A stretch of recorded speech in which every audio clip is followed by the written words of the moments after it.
dragi gostje, cenjeni predstavniki gospodarstva, dobrodošli na današnjem pogovornem omizju, ki poteka v Notranjih Goricah. In je posvečeno temi avtoprevozništva in izzivom, s katerimi se srečuje ta pomembna gospodarska panoga. Transport in logistika, kot vemo, sta danes hrbtenica gospodarstva. Brez njih ni proizvodnje, ni trgovine in ni vsakdanjega življenja. A ta hrbtenica se danes sooča z velikimi pritiski, od naraščajočih stroškov goriva, pomanjkanja kadrov, do zahtev po digitalizaciji in trajnostnih rešitev. Prav zato današnja razprava je več kot le pogovor, je priložnost, da skupaj poiščemo odgovore na vprašanja, ki bodo krojila prihodnost te panoge. Današnja razprava bo osredotočena na aktualne razmere v avtoprevozništvu, na predloge, ki jih je Obrtno-podjetniška zbornica Slovenije predlagala vladi, ter vpliv zakonodaje, davčne politike in zelenega prehoda na poslovanje podjetij v prometnem sektorju. Danes so z nami ugledni sogovorniki, ki bodo s svojim znanjem in izkušnjami osvetlili različne vidike teh izzivov. Z nami so večkratni minister in predsednik Gospodarsko-podjetniškega foruma, gospod Zdravko Počivalšek.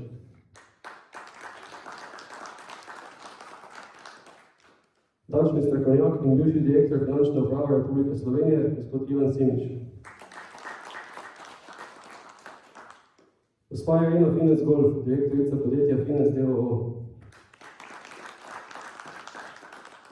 Gospod Borut Jurčič, vodja logistika v podjetju Jurčič Transport. Najprej bi se vam zahvalil za vašo prisotnost in zanimanje za teme, ki vključujejo razvoj slovenskega gospodarstva in podjetništva.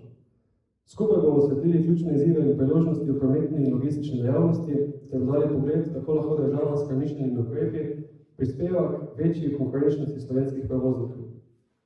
Na začetku vabim k besedi gospoda Zdravka Počivalška, nekdanjega ministra in izkušenega poznavalca gospodarstva, da poda uvodno misel k današnji temi in poda izhodišča za današnjo polemiko.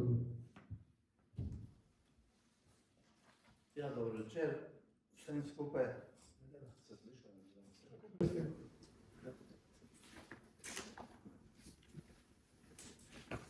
Dobro večer, vsem skupaj.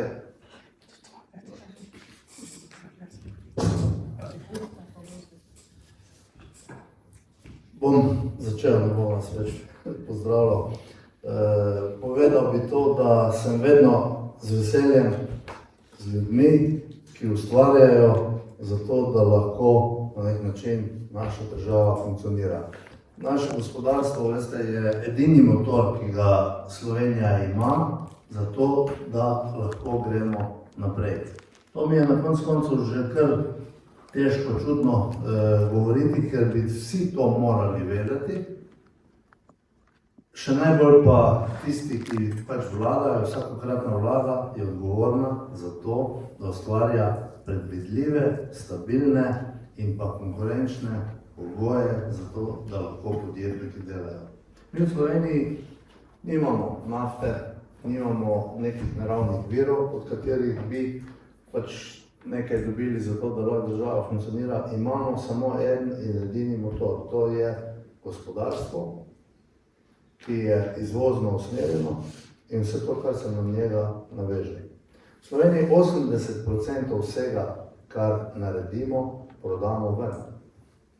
In imate ene vasi, skoraj da ne. In moram reči, da mi je bilo to en lepši del mojega dela v politiki, ko prideš v neko podjetje, ki ima kar 100-200 zaposlenih in 80 ali pa še več procentov vsega, kar naredi, izvozi.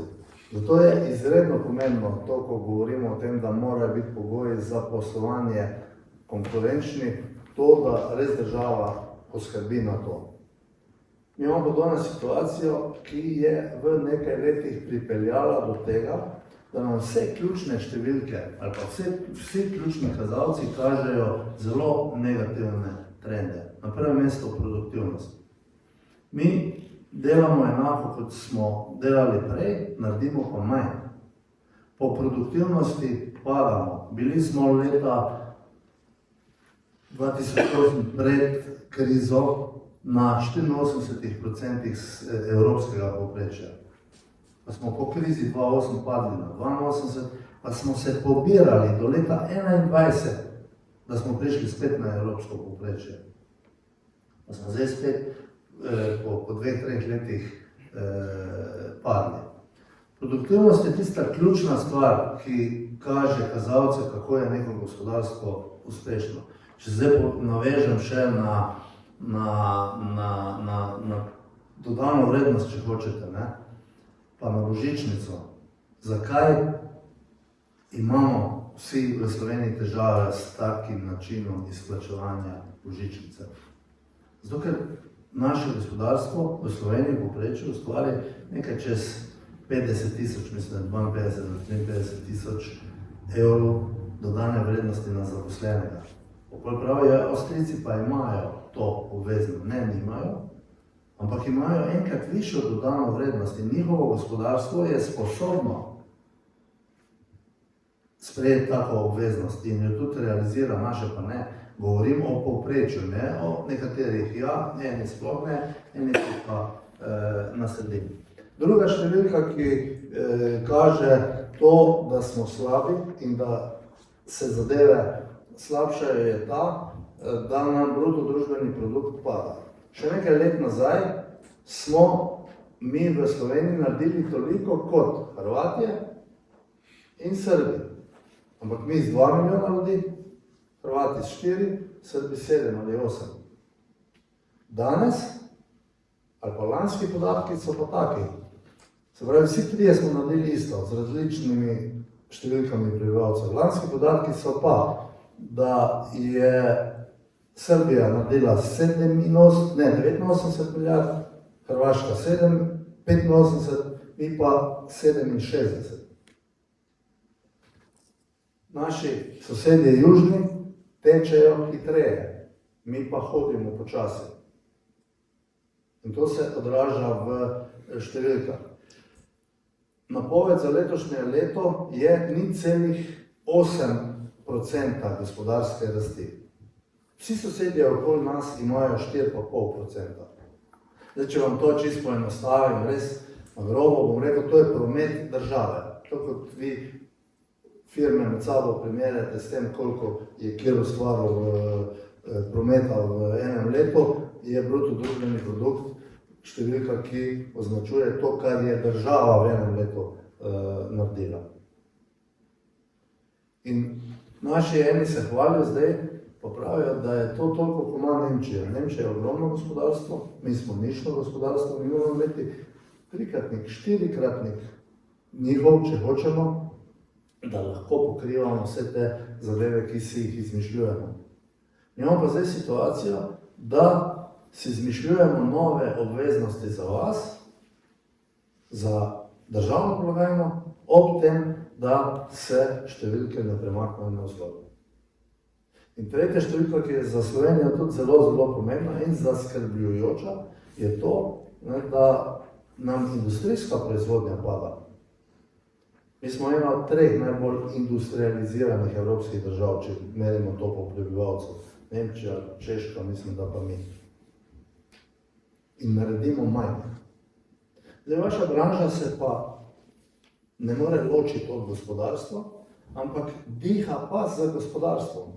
In če grejo te številke na slabo, se tudi na vašem področju to kaže. Gledal sem teh vaših 20 zahtev in tudi v uvodu tega dokumenta imate številke ločene za potniški pa za tovorni promet in se točno vidi, v tovornem prometu so številke v primerjavi za nazaj začele padati. In ta trend se bo nadaljeval. Prevozništvo ima 2 problema. Ima ta problem odnosa z konkurenčnimi pogoji, ki so strani države taki, da vam delajo probleme in je težje poslovati. Drugič pa čutite in še boste čutili posledice tega, da gospodarstvo naše peša.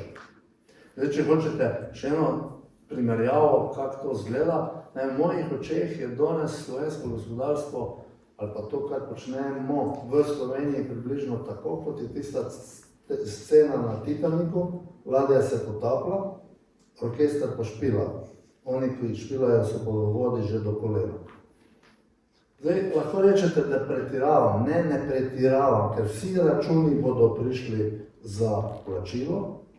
Mi gremo kar mimo tega, da nam na letnem nivoju potrošnja za 2 milijardi presega prihodke.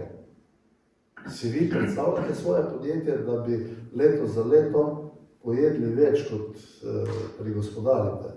Ne gre in isto se bo z državo zgodilo, da bo na neki točki težava. Mislim, da sem danes slišal, da smo se spet zadolžili sicer za nekih 200 milijonov pri Japoncih. Ne? Zakaj? Ne? Če smo si še dodatno zmislili, koliko, ni problem, zdaj božičnica ima več faz težav. Eno je, da smo si enotni o tem, da ne more se nekdo oktobra zmisliti nek strošek za vas, ki ga morate decembra izplačati. Ki ste to na svetu videli. Drug problem pa je, da ima refleksijo tudi v javnem sektorju, ker bo tam strošek tudi par 100 milijonov. Mi smo danes, zdaj če po malem zaključim ta prvi del, prišli v situacijo, ko imamo, ne samo danes, ampak zadnje 3 leta, pa mi kar očitajte to, da pač kritiziram, se izogibam temu, da bi direktno nekoga napadal, ampak dejstvo je, da imamo delilno ekonomijo. To pomeni, da se ukvarjamo s tem, kako bomo nekaj razdelili, ne ukvarjamo pa se s tem, kako bomo ustvarili. Mi višamo davke, namesto da bi višali število davkoplačevalcev skozi pogoje. Poenostavljam pri istih davkih. Zdaj, zakaj je to? Ne?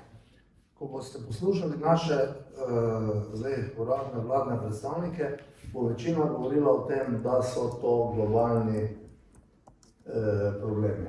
Ja, je res. Tudi globalni problemi imajo vpliv na to, kako se mi gospodarimo. Ampak na to mi ne moramo vplivati.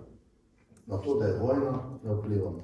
Na to, da je energetika postala problem, nismo vplivali in nimamo vpliva.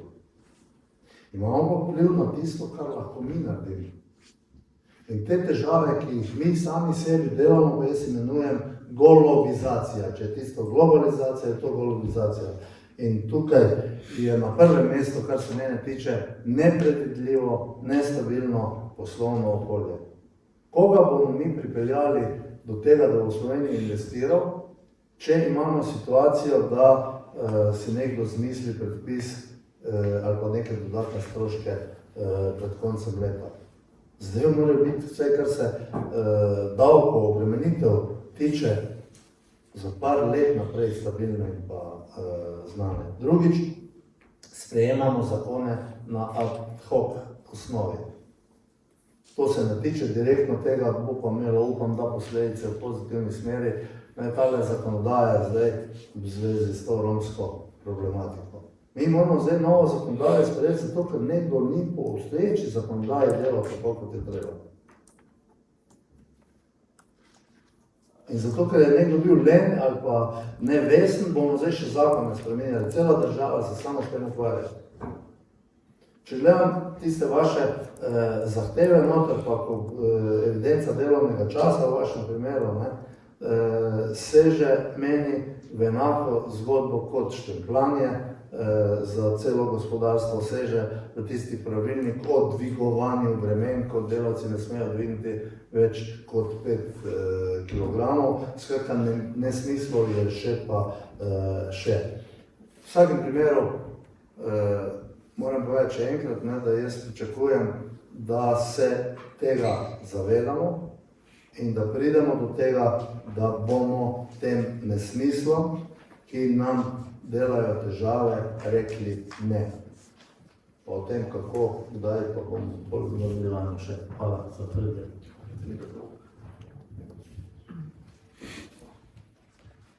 Hvala lepa. Prejdemo k vprašanjem. Jaz bi začel z vami, gospod Simič. Slovenija po vašem postaja vedno manj davčno in poslovno stimulativno okolje.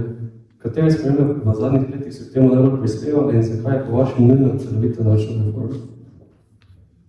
Pozdravljam še v mojem imenu. Torej prav gotovo so najbolj vplivale prve spremembe, ki so bile narejene konec leta 2022, ko je nova vlada odpravila tiste dobre spremembe prejšnje Janševe vlade, ko smo šli na neko znižanje davkov na neko razumno mejo. Oni so jih pač nazaj povečali in potem se vsa ta leta se pa zadeva še bolj zaostrila. Imamo tudi primere, da recimo davčni organ danes ne odloča v skladu z zakonom, ampak po neki svoji volji, kar tudi ni v redu, ampak da se ljudje imajo potem možnost iti na sodišče in pač to izpobijati. Normalno, to slabo, bom rekel, predvsem davčno okolje, ki kar povzročilo posledice tudi slabo poslovno okolje, je pripeljalo do tega, da vedno več podjetnikov enostavno ustanovi podjetje, zdaj postala že leta je Hrvaška zanimivo. Jaz sem že pred leti opozarjal, ampak takrat še tega niso toliko razumeli ali dojemali. Danes pa, da bom rekel, da ne mine dan, pa ne mine teden, da ne bi kdo spraševal glede Hrvaške, pa prihoditi na Hrvaško, ustanoviti podjetja, se preseliti z družino. In tukaj imamo težave. Torej, Hrvati imajo malo nižje davke od nas, določene zadeve imajo, bom rekel, še pol nižje, če gledamo dividende, kapitalske dobičke in obresti, imajo obdavčeno pol manj kot mi, polovico tega, kar mi plačamo. Kapitalske dobičke imajo 2 leti, no, mi imamo 15, mi smo ga pred leti še pred spomladjo, pred marcem 2022, pred 20 let. Dohodnina je maksima tam nekaj okrog 30%, pri nas je 50%.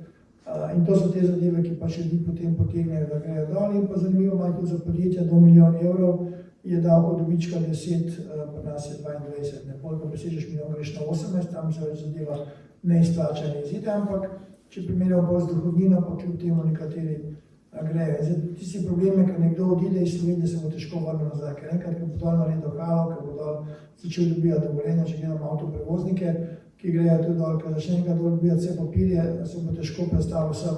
Res bi se moralo nekaj velikega zgoditi, da bi se lahko naredila neka davčna reforma, ampak najprej treba počakati drugo leto na volitve in če bo pač normalno zmagala prava opcija, potem se bo dalo marsikaj narediti.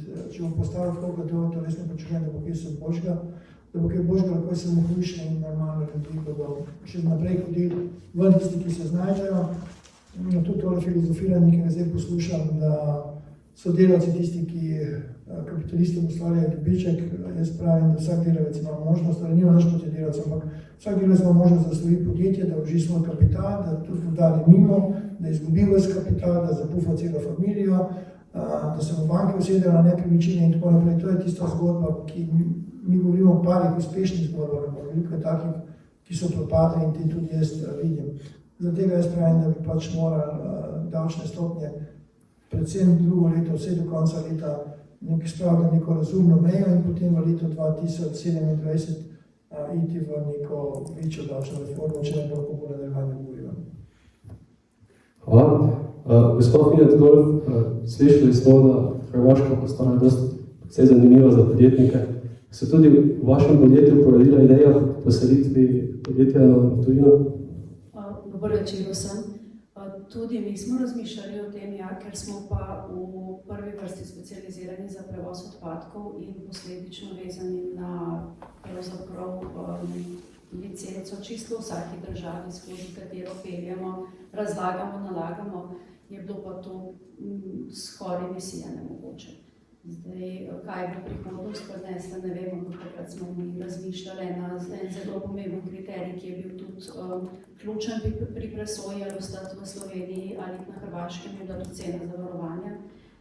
Nam se je res zaradi slabega škodnega rezultata cena zavarovanj pravzaprav iz dobrih 1500 evrov je skočila v 2-3 letih na 4500 evrov, kar je korenito spremenilo čisto vse postavke poslovanja, ampak še vedno pod črto smo potem preračunali, da je izzivov čisto preveč, da je zgodba za naš obseg pretvegana in smo zato ostali v Sloveniji. Recimo, en velik izziv, mi na Hrvaškem imamo sicer 3 podjetja in vemo, da je kar zabavno najti en kvaliteten računovodski servis ali pa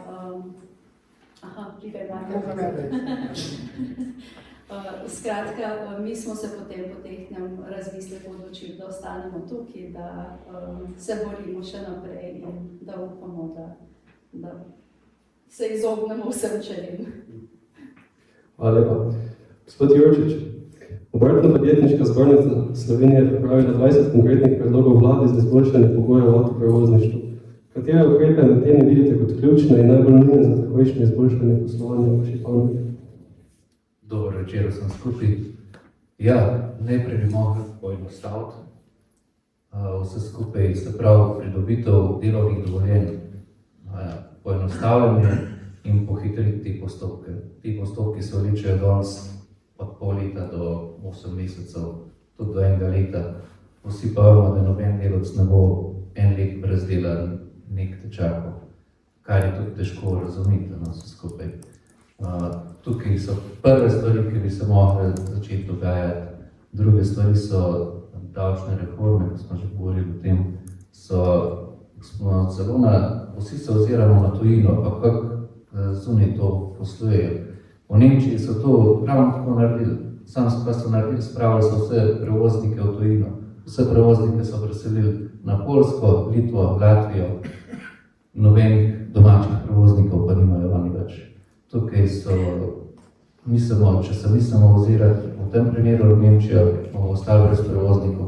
V naslednjih letih pa mislim, da tudi naša država napol za industrijo več zanimljiva. Tako da tukaj bi mogli biti razumno s pametjo, ravno tako z božičnico. Marsikdo si jo ne bo mogel privoščiti izplačati delavcem, oziroma že poznamo take primere, ki so se odločili in zapirajo prevozniške firme. Tukaj imamo kar nekaj takih primerov in zapirajo z danes na jutri. Delavci nočejo priti v drugo podjetje, zato ker hočejo vse transferje, ki jim bojo omogočeni, pokoristiti in tako, da bo tukaj še velik izziv, mislim. Hvala lepa. Gospod Finec-Golf, zeleni prehod in zmanjšanje emisij predstavljata velik izziv za avtoprevoznike. Kako vaše podjetje pristopate k vprašanju okolju prijaznejših rešitev in kako realna je ta tranzicija v trenutnih okoljih državah? Zelena tranzicija je nasplošno zgrajena čisto na popolnoma nerealnih temeljih. Mi smo željo oziroma ob videnju, da zaradi Evropske direktive, da morajo vse članice Evropske unije do marca 2025 je bil ta rok postavljen, uskladiti ceno cestninjenja z CO2 emisijami. Skladno s tem se recimo v Nemčiji za novembrom 2023 cestnina podražila za 84%. Avstrija je sklenila, da bo ta dvig naredila v 3 letih, vsako leto po 7, pa so recimo za naslednje leto že dvigali 7 na 13 in s 1.1.2026 se za 13% podraži. Slovenija je ta korak naredila zdaj s 1. novembrom. Italija ga je zelo potiho, pa je bil dvig cestnine, pa je v Evropi eden izmed večjih. Skratka, zaradi tega smo mi v zadnjem letu pa pol pravzaprav zamenjali vso obstoječo floto vozil, ki je bila že prej skoraj nova, zato da smo padli v tistem trenutku v najnižji cestninski razred. Zdaj verjetno ima kakšen proizvajalec že tudi nižje emisijske razrede. Zgodba se razvija in skladno s tem vse to pada. Je pa dejstvo, da je v zeleni tranziciji, če bi ti res hotel prišparati na cestnini, je izključno vodik pa elektrika. Pa plin, s plinom vemo, kaj se je zgodilo v času začetkom ukrajinske vojne. Elektrika pa vodik sta pa v mednarodnem prometu pa popolnoma nesprejemljiva. Zgolj za lokalen promet, za prevoze od skladišča do skladišča. Gospod Počivalšek, kako vi ocenjujete sodelovanje med vlado in gospodarstvom pri pripravi ukrepov za prevozniški sektor? Ali se po vašem predlogu podjetnikov sliši?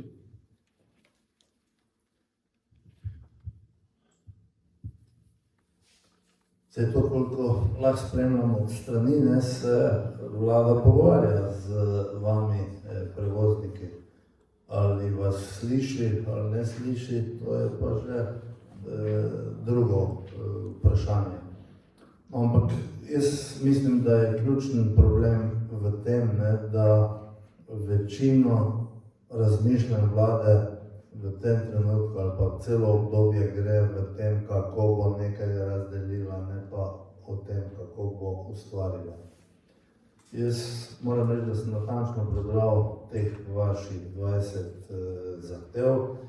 Vse nekaj je takih, ki bi se jih dalo hitro odpraviti, če bi bilo neke vrste zaupanje, ampak vi morate vedeti, da imate, tako kot sem uvodoma rekel, dve težavi. Na eni strani delite generalno nerazumevanje obstoječe politike do gospodarstva v celoti, ker prihajamo do tega, da so ti pogoji nekonkurenčni. Na prvem mestu davki, ampak ne gre samo za davke, gre tudi za ostale zadeve, ki jih morate reševati, delovna sila, postopki za pridobivanje delovnih dovoljenj. Jaz vem, da ko sem bil še v gospodarstvu, pa zdaj, ko sem spremljal te zadeve, prišlo do tega, da so bile najhitrejše zgodbe tam nekaj manj kot 2 meseca. Ko gledam to stvar po Sloveniji, ugotavljam, da so zadeve različne, tudi do pol leta ali pa še več. Ni vseeno, kje ste vložili vašo zahtevo za delovno dovoljenje. Razlike so take, da so nesprejemljive. Drugi problem, ki ga imate, je pa to, da dihate z gospodarstvom. In če naše gospodarstvo naredi manj in če proda manj, verjamete, da bodo te posledice tudi na vaš del. Zato pač pričakujem in pozdravljam, da ste jasno in glasno povedali, da nekaj ne štima in da treba zadeve urediti. Ni povsod v vseh delih gospodarstva tako. Hvala Bogu, danes mislim, da tudi gospodarska zbornica ni bila ali pa je odšel predstavnik gospodarske zbornice iz ekonomsko-socialnega sveta.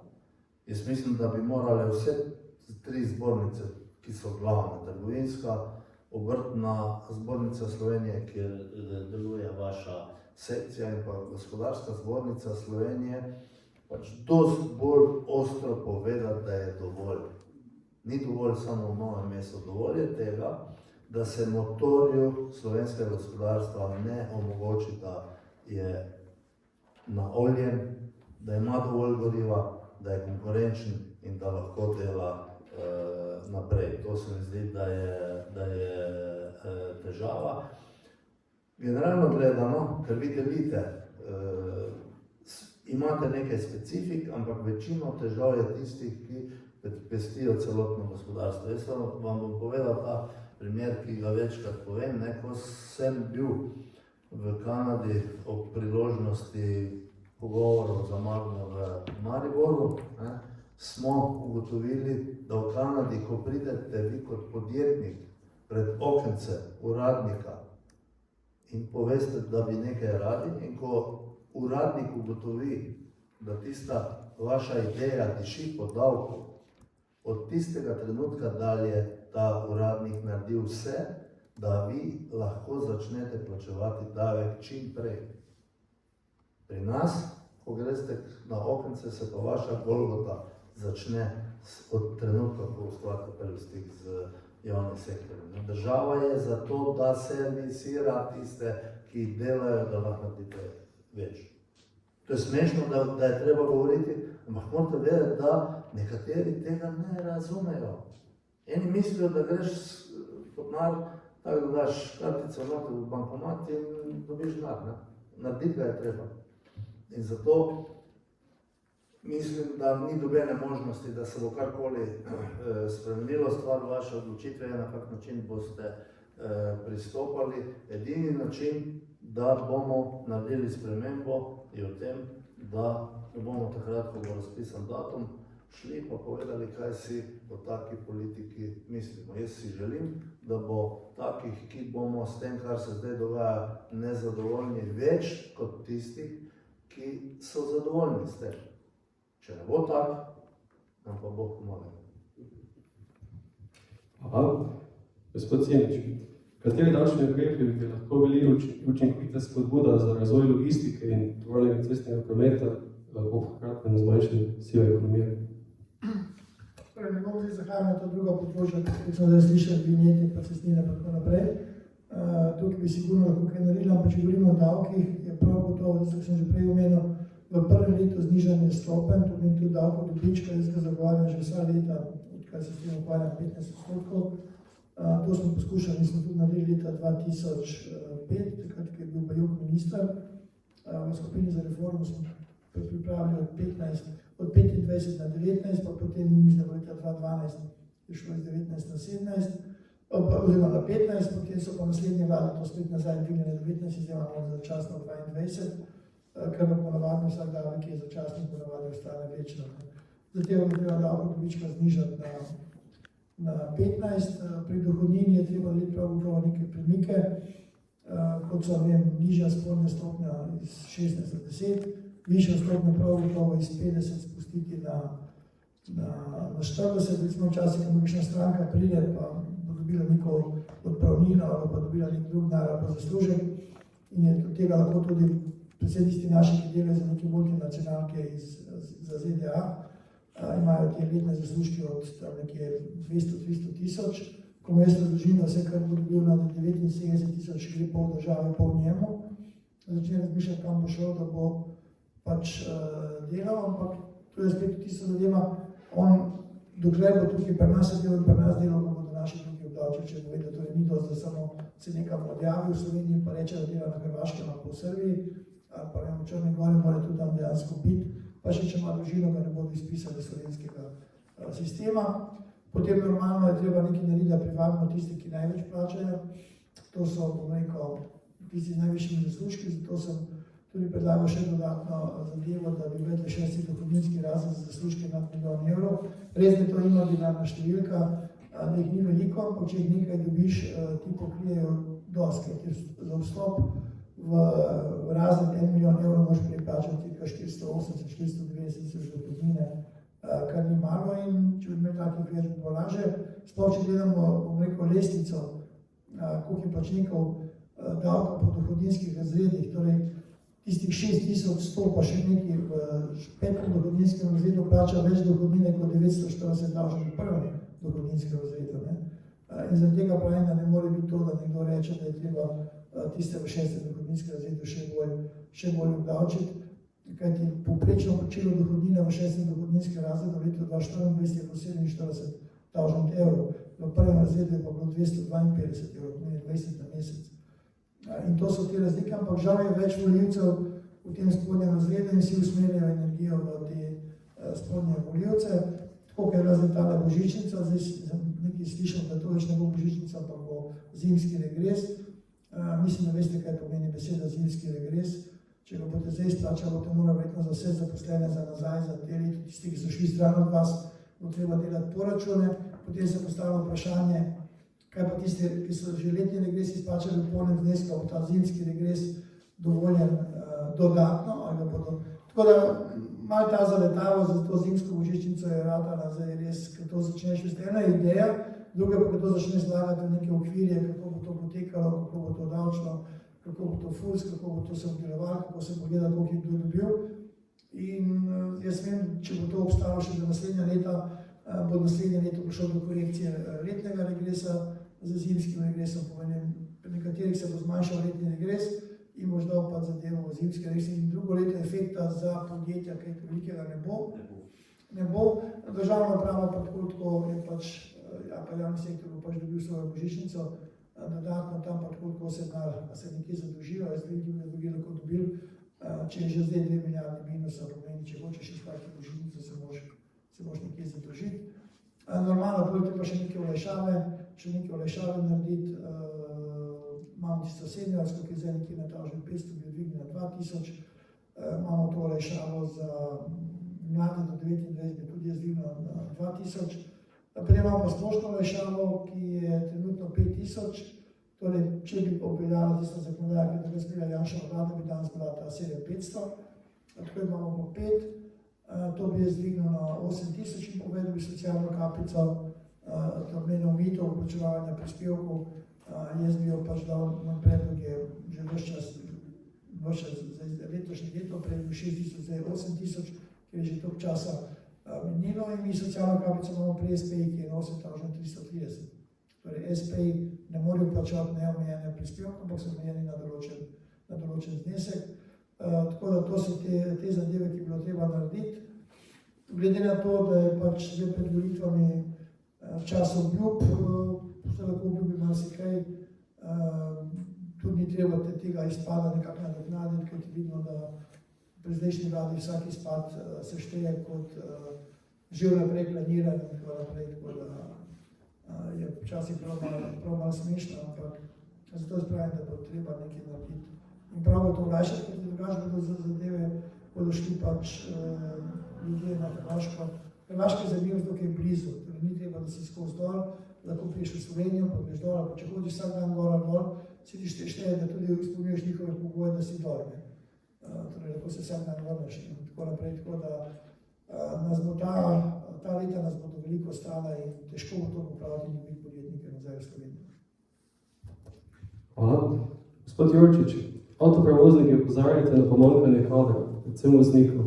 Kako lahko država in podjetja skupaj spodbudijo zanimanje za ta poklic in pa kako vi doživljate splošni prehod delavcev iz tujine? Je to za vaš sektor ugodno ali to predstavlja določene težave?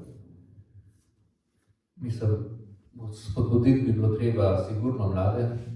Tukaj imamo nenormalne čakalne dobe za izpite, tukaj se tudi po eno leto se čaka. Včasih je bilo vsaj možnost, da je šel, ne vem, ko sem jaz delal izpit, sem naredil izpit direktno za kamion, zdaj ga moraš pa prvo za avto, pa povsod pol čakaš, rečemo, 2 leti ti bo mimogrede išlo, da boš ti naredil izpit. In tudi marsikateri vnuc se je takrat pol odločil, da je naredil izpit in v času počitnic, bi rekel, v časih dijaških, študentskih počitnic, marsikateri opravil ta poklic in je pol tudi ostal v tem poklicu.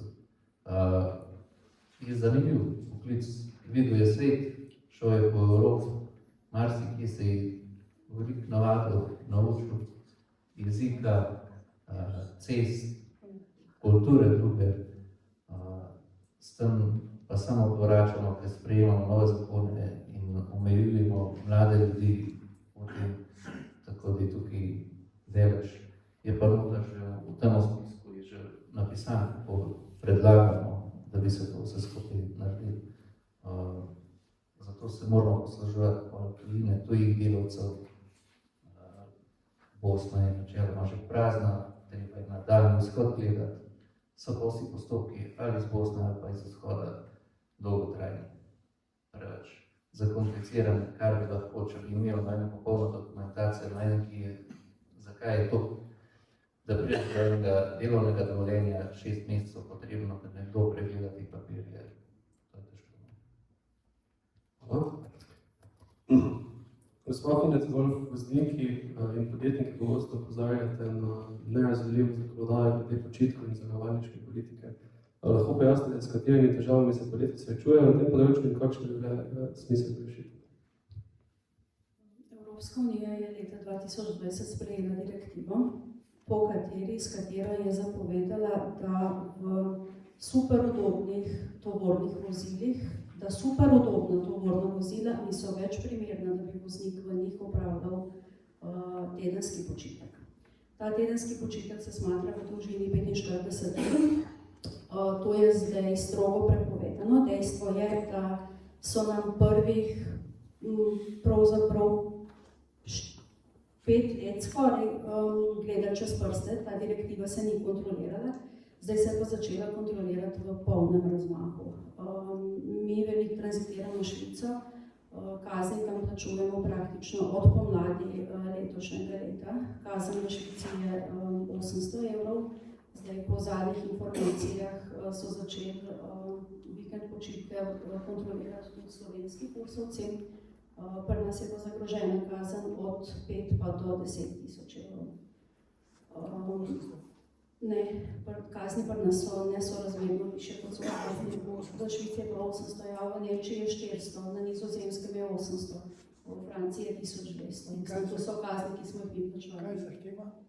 Zahteva je, da se voznika v času tedenskega počitka namesti v hotel. To je, tudi če bi bilo to možno iz vidika same lokacije, kje si, je to popolnoma kontradiktorno z zavarovalniškim pravom, ki pa pravi, da v času, ko je voznik izven kabine, material, tovor ni zavarovan. Se pravi, Na vozilu je tovor v vrednosti 150-200 tisoč evrov. Če ga v tistem času, ko voznik udobno biva v hotelu, če ga ukradejo, ti zavarovalnica reče, nisi izpolnjeval osnovnih pogojev in ti zaradi tega zavrnejo škodni primer, oziroma ga moraš plačati v celoti sam, ker seveda je za marsikoga pogubno. Stvar, ki moraš v hotelu, ne, v hotelu moraš plačati, stvar po avtu. Ja, točno dobro, ja. Skratka, ni logike, kot če v marsičem, ne, zdaj, kako se tega lotiti, kaj narediti. Takrat, ko je bila komisarka še Violeta Bulc, sem večkrat klicala v njeno pisarno, ampak žal dosegla nič. Ravno s tem, da bi razložila, da pa so vse te sprejete odredbe popolnoma nelogične. In ravno tako nelogične so še dan danes, samo s to razliko, da danes pa dejansko kaznujejo za to. In kazni so prevelike, da bi jih z realno dobičkonosnostjo prevozniške dejavnosti danes lahko kar nedogled pokrivali. Gospod Počevalšek, ta čas potekajo obsežne obnovitvene dela na vaših avtocestah. Vlada je torej podaljšala veljavnost vinjet za osebna vozila, ne pa tudi za tovorna. Ali je po vašem mnenju to pravično, glede na to, da so prav prevozniki utrpeli največje posledice zaradi kolon in zamud? In pa kako ocenjujete očitek opozicije, da tu gre za tako imenovani klasični predvolilni bombonček? Ja, pri teh zastojih bom začel s tem, da jaz mislim, da imamo v letošnjem letu veliko več, ali pa nesorazmerno več obnovitvenih del na avtocestah iz enega čist drugega razloga. Jaz upam, da se motim in upam, da to ni res, kar bom zdaj povedal. Mislim pa, da jih imamo vsa ta dela v največji meri tudi zaradi tega, ker so volitve naslednje leto. Te zadeve so pa lahko razumljive na dva načina, ampak to si boste pa sami razložili, zakaj in pa kako. Definitivno, da so to ogromne težave, ki jih vsi, ki smo v prometu, doživljamo. Za mene je to všečen predvolilni bombonček, je pa boljši kot tisti z božičnico, zato ker božičnico boste za svoje delavce plačali vi, za svoje država iz budžeta, ki ga nima.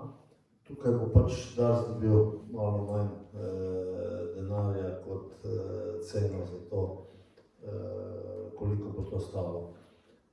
Zdaj diskutirate o tem, poslušal sem, ste vi enakovredni, niste enakovredni. V končni fazi mislim, da je treba povedati tudi to, da vi kot prevozniki prispevate, če se ne motim, nekaj zraven k izgradnji drugega tira. Da ste po mojem, ne vem točno kako gre ta cestninska zgodba za vas, ločeno, enako udeleženci prometa in mislim, da smo vsi udeleženci v prometu enakopravni. In če smo enakopravni, potem bi bilo treba tudi tukaj najti neko rešitev v tej smeri. Seveda je težko govoriti o tej zadevi zdaj pred volitvami. Veste, jaz sem mislil leta 2022, da se volitve dobijo na osnovi tega, kar si naredil. Pa ni res, ne? Volitve se dobijo na osnovi tega, kar obljubiš. Nažalost smo mi volivci taki in ja, to je pač ta všečen bombonček, ki je bil dan, ampak mi moramo kljub vsemu vsi skupaj stati trezni pa se odločiti, kaj želimo jutri. Ali želimo živeti od svojega dela, ali bomo prišli do tega, da vas bo tisto nekaj malo, koliko še jih delajo v Sloveniji, moralo poganjati cel slovenski aparat naprej. Tako ne gre. Potrebne so spremembe. Gospod Jurčič, kakšni bi bili po vašem smiselni kompenzacijski ukrepi za te izgube, kilometrskih pogodb. Zdaj, pokrivanje izgub, ki jih doživljamo. Poglejte, smo sigurni, še vedno mi upravičeni, mi moramo vsako uro plačati. Plačamo, se pravi, voznika, plačamo zavarovanje, glede na čas zavarovanja, plačamo kamione, ki se starajo, vsak dan dražji. In tukaj smo, če dajo nam 4 mesece, brezplačno cestnino, ki je ena najdražjih v Evropi, Švica ima še dražjo, pa Madžarska, takrat smo pa mi ena izmed najdražjih, tako da govorijo o procentualnih podražitvah, pri nas gre to hitreje čez, pri nas smo preko 40 centov na kilometr draga cestnina in tukaj bi bilo upravičeni, mislim, da če smo 4 mesece, bi bili upravičeni lahko 4 mesece brez cestnine, slovenski prevozniki. Hvala. Gospod Finec, bi želeli kaj dodati? Mislim, da je mogoče več, kot vse zajemlja. Hvala. Kako pa, če bi vi, gospa Finec, imeli možnost izpostaviti en konkretni ukrep, ki bi prevozniški panogi najbolj pomagal že jutri, kateri bi bil to in zakaj? Torej, če bi vi imeli možnost neposredno vplivati na zakonodajo, kaj bi bila prva sprememba, ki bi jo storili?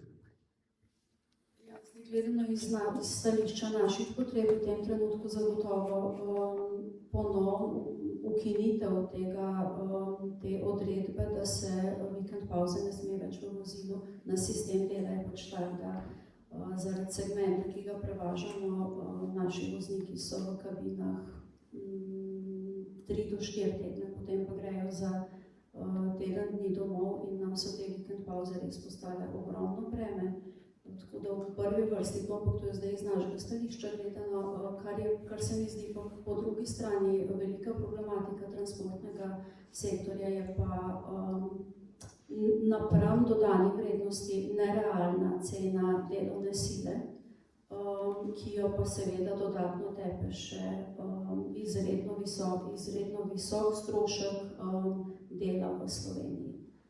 Tako da tukaj pa zdaj, ker se srečujemo s primanjkljaji na eni strani, bomo zelo težko zniževali ceno dela, na drugi strani, ker to pomeni, da bo manj davkov v davčno blagajno, ampak ne vem, kako bo na dolgi rok to šlo. Hvala.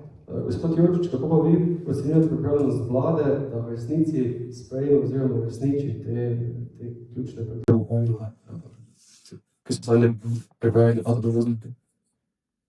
Je dosedanja vlada, če že posluša, naredi pa nič ne. V smislu dialoga je samo poslušaj, naredi pa kasneje oziroma nikoli. Če bi delali način z božičnico, da v redu, bi se mi tudi strinjali z njihovim delom. Bomo govorili o božičnici, da jo pa ne bomo mogoče čez 5 let ali pa čez 10 let, ko bo naslednjič možnost spet, pa ne vem. Tako da jaz mislim, da je samo v tej smeri, ker je dialog. Mi govorimo, se pogovarjamo, če že pridemo na odprta vrata, zgodi se pa nič nekaj. Hvala. Mi smo prišli do konca rednega dela vprašanj. Zanima me, če ima kdorkoli izmed vas, spoštovani gostje, še kakšno zaključno misel?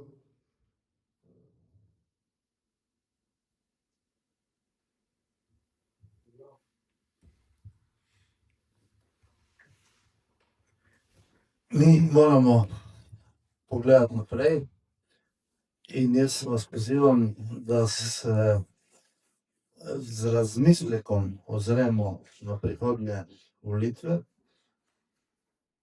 ki pri večini ljudi nimajo takega pomena, kot bi bilo to potrebno. Zakaj? Zato, ker se rezultati tega, koga mi izvolimo, ne pokažejo takoj, ampak šele čez čas. In večina ljudi ne vidi neke korelacije med izvoljenci in pa tem, kako živimo. Vi, ki direktno delate v gospodarstvu, pa jaz upam, da čutite direktno to, kaj se dogaja. In zato je nujno potrebno, da se na nek način osvestimo, pogledamo naprej in zavedamo sami sebi, postavimo vprašanje, pa še komu zraven sebe, da tako ne gre. Da lahko trošimo toliko, koliko naredimo, in če hočemo nekaj narediti, moramo za to ustvariti pogoje take, da boste z veseljem ostali v Sloveniji. Meni je težko poslušati to, pa razumem, ne, da sploh razmišljamo, da bi nekdo šel s podjetjem iz Slovenije. Tako dol smo prišli. In nihče se ne sekira. Ne govorimo o vas, ki delate. Še kar naprej špilamo, plešemo. Rezultatov pa ni dobenega. Zato vas pozivam, da ne sami vi, ni to dovolj, ampak da poskušamo ljudem okoli sebe odpreti oči in povedati, da je treba priti do neke normalne vlade, ki bo taka, da bo prisluhnila tistim, ki ustvarjajo, ki delajo, ki nekaj naredijo, da bo vsem nam boljše. Jaz druga ne znam povedati. Bog nam pomagaj, če ne bomo do marca naslednjega leta spregledali. Tudi prej govorimo o volitvah. Tisto, kar moramo priznati, da je danes vladajoča koalicija pred volitvami ljubijo višje davke. Kljub temu je bila izvoljena. To je en tak fenomen. Tako da tukaj nikoli ne veš, kaj bo, ampak normalno, če je več tistih, ki imajo nižje dohodke in želijo bolj obdavčiti one, ki imajo visoke dohodke, je normalno, da se to zgodi, kot se je zgodilo. Se pa ljudje zdaj počasi zavedajo, ker tudi tisti z nižjimi plačami prodajajo kakšne nepremičnine in tako naprej in vidijo, kaj jih je doletelo. Tako da jaz pravim, da je treba pač se pripraviti za spomlad, pripraviti dobre programe, predvsem tudi na davčnem področju. To za avtoprevozništvo sploh ne bom govoril, kajti dokler nekdo se ne usede, pa ne gre peljati ene par fur, ne ve, kaj to pomeni, pa ga začne seštevati stroške in tako naprej. Najlažje je nekoga ustaviti, pa boš videl, da čez vikend je spal v tovornjaku, pa mu sekal 10 jurjev, 5 jurjev, pa še rečeš, pa se imaš polovičko, 5 ali pa 2,5. Tako da to ni rešitev. Birokracija je cel kup, ampak tukaj nas predvsem Evropska unija nam daje to birokracijo, ki nam jo ustvarja sama. Zdaj pa se je ta ista Evropska unija odločila, da bo šla v debirokratizacijo. Torej, jaz ne vem, kako bodo si ljudje, ki so delali birokracijo, tudi zdaj debirokratizirali. In tukaj se jaz bojim, da tega ne bo še dolgo časa, zaradi tega, ker smo dobili pač na vseh področjih toliko pravil in zakonskih in podzakonskih aktov, da se bomo iz tega izvlekli in drugo in delaš, kot cel dan samo opaziš, kje se lahko zmotiš, kaj si pozabil. Tako da tisti, ki ne delajo v gospodarstvu, ne ve, kaj to pomeni. Na davčnem področju, kot sem rekel, če drugo leto pride do zamenjave oblasti, je treba čim prej narediti že naslednje leto eno mini davčno reformo, torej nižjo davke, potem se pa pripraviti na večje zadeve in to izpeljati. In potem, da smo mi tista država, kamor nekdo prišel naplatiti, da smo mi tista država, odkot gledali. Ja, jaz se čisto strinjam z vami. Ne postane Slovenija ta država, ki bo k nam prihajala, ne iz Slovenije odhaja. Oziroma, če bojo šle vse firme ven, mislim, da tudi za socialo in socialne transferje ne bo več dovolj denarja. Da bojo, oziroma oni, kjer danes ne delajo, imeli več kot tisti, ki delajo. Mislim, da je sramota, no. Da tukaj bi se pa lahko sigurno si vprašali, kam pele to v slepo ulico, oziroma propad sistema, kar se bo slej ko prej zlomil, ampak se že kar pošteno novi. Že pri prevoznikih vidimo, kako zapirajo firme. Nekateri odhajajo, nekateri pa puščajo ta posel. Tako da jaz mislim, da tukaj, če se nam spremeni z volitvami nekaj drastičnega, potem nam pa res ne več pomoči.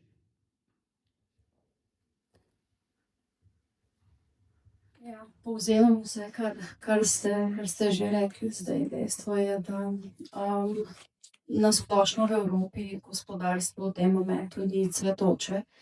Evropska unija je poskrbela, da je na prvo mesto postavljena zeleno tranzicijo, na drugi strani Američanov in Kitajcev ni prav nič zanimalo, koliko ogljikovega dioksida spustijo v zrak. Mislim, da je vsem nam že jasno, da recimo paradni konj vodilno avtomobilstvo v Evropi ga prehitevajo po levi in po desni. In tukaj bomo morali zmagati in na površje spet pridete na zdrav kmečki razum. In dokler tega ne bo, potem nam nihče ne more pomagati. Hvala lepa. Jaz bi preden zaključimo še odprt prostor za vaše vprašanje, spoštovana publika, vajmo vas, da izkoristite priložnosti in zastavite vprašanje vašim gostom.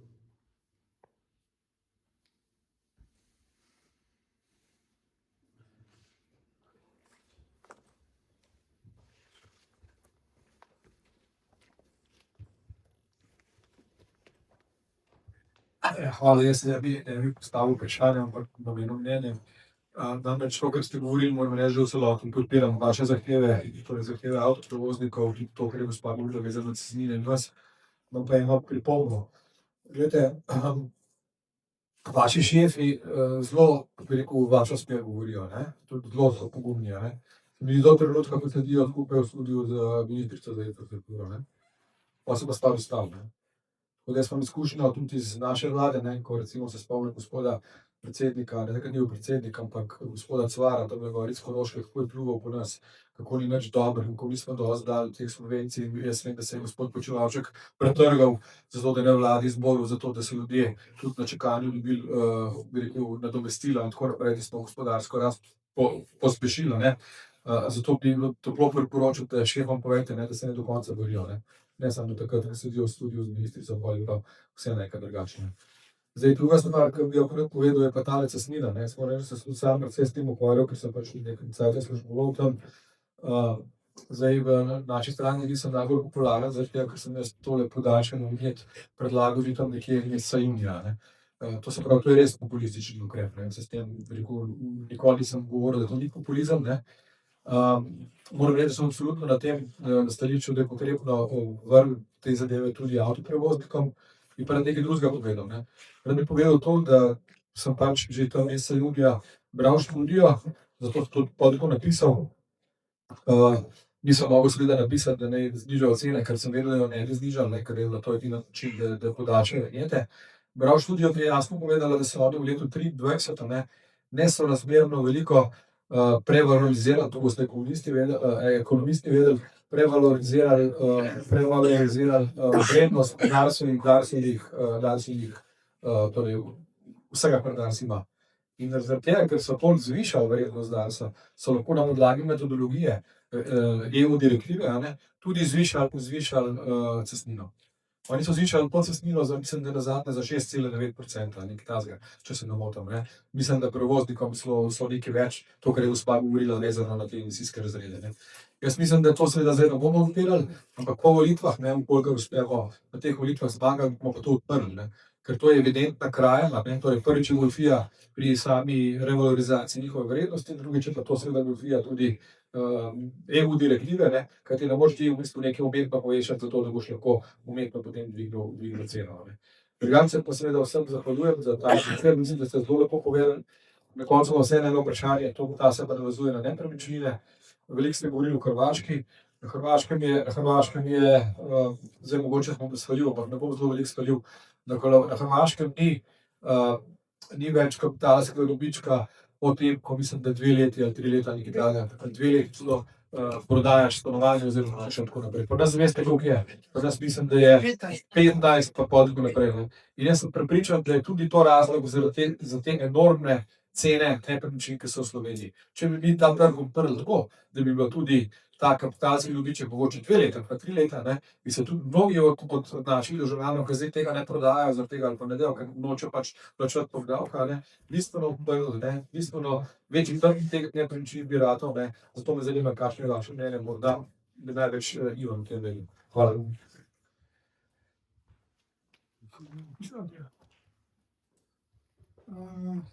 Zdaj ta rok vpliva, ne vpliva na prodajo nepremičnin, prav gotovo nekateri praktizirajo, ampak če bi bil to 2-letni rok, vpliva samo na prodajo ostalih nepremičnin, ker pri stanovanjskih imamo 3-letni rok.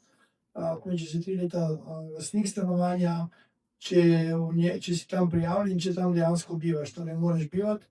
Pomeni, imamo to bom rekel, olajšavo, vseeno se tudi tukaj dogajajo še izjeme, ko FURS ugotovi, da si bil začasno prijavljen nekje drugje, ti to olajšavo ne prizna, kar jaz pravim, da je narobe, zaradi tega, ker jaz sem tam stalno prijavljen, jaz tam dejansko bivam, ne zahteva se pa na vsak dan. Mi imamo lahko študente ali pa kogarkoli, ki je lastnik nepremičnine v Prekmurju, pa se vozi na študij, ali pa ne končaš v bolnici, pa si 6 mesecev v bolnici, kaj bo zdaj nekdo rekel, 6 mesecev si bil v bolnici, nisi dejansko bival. To so bom rekel take brezvezne probleme, ko si tam lovili v času korone, ki so se začasno prijavili v drugi občini, so rekli, ne izpolnjujete pogoja za tile. To so bom rekel take malenkosti. Tako da to bi mogoče vplivalo na to, da bi pač treba, ampak to se ta sprememba se da hitro uvesti in se pač uvede. S tem, da moramo nekaj vedeti, da leta 2005, to je bila sprememba zakonodaje, to je mislim, da vlada, ki je v Evropi uvedla, ne? Ne, da je 2005, 2005 je začela veljati, da je bila sprejeta konec maja 2004. Volitve so bile v drugi polovici, v Evropi. 31. maja je bil takrat objavljen zakon, ki je uvedel večno odločitev kapitalskih trgov. Torej, sploh ni bilo nobenih glesih, ni bilo ničesar, bila je večna odločitev, brez omejitev. In takrat se spomnim, ki je Bajuk prišel k meni, pa je rekel, jaz sem se pač nekako dobro rekel, kaj pa tle naredila, ne. Zdaj, ko bo to bil, gremo pa uvesti 60% normirane stroške na to, ne. In mi smo takrat uvedli 60, ko so bili uvedeni 60% normirani stroški, to je takrat uvedla tako Janševa vlada. To pomeni 100% dobiček, 60% normirani stroški, pomeni 40% davčna osnova. Če sem prišel v maksimalni razred, je bila potem 20% stopnja, ne.